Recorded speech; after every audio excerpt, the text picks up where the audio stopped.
Hello everyone, welcome back. Today we are in Sienna, which is located in Missouri City, and we are touring the homes of David Weekley.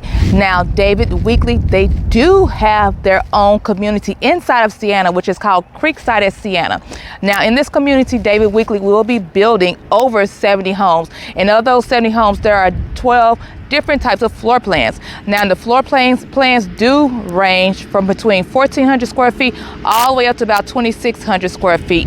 So there's something for everyone. Now, the home that we're going to view today is called the Hammerly. The Hammerly, it is a 2-story, 3-bedroom home with 2.5 baths.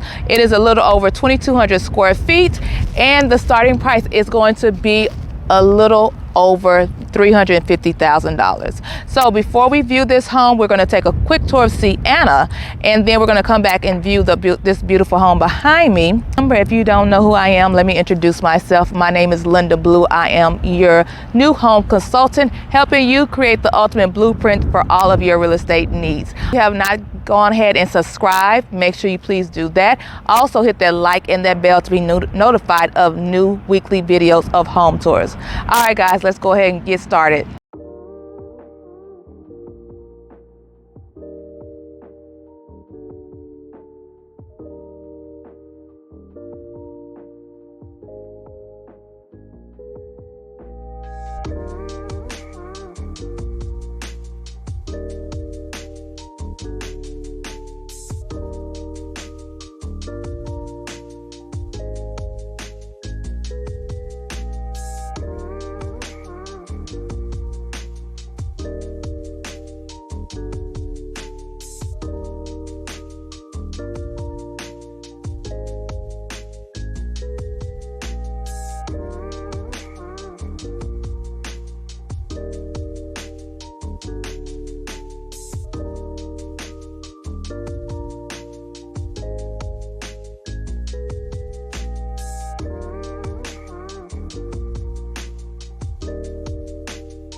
Welcome back. I hope you enjoyed the tour of this beautiful David Weekley home in Creekside at Sienna. Remember, if you have any questions regarding this model, the builder, or any other homes, please leave them below in the comments section and I'll be more than happy to answer them for you. And if you have not done already, please remember to hit that subscribe, like, and that bell to be notified of new videos weekly. You all have a wonderful and blessed day.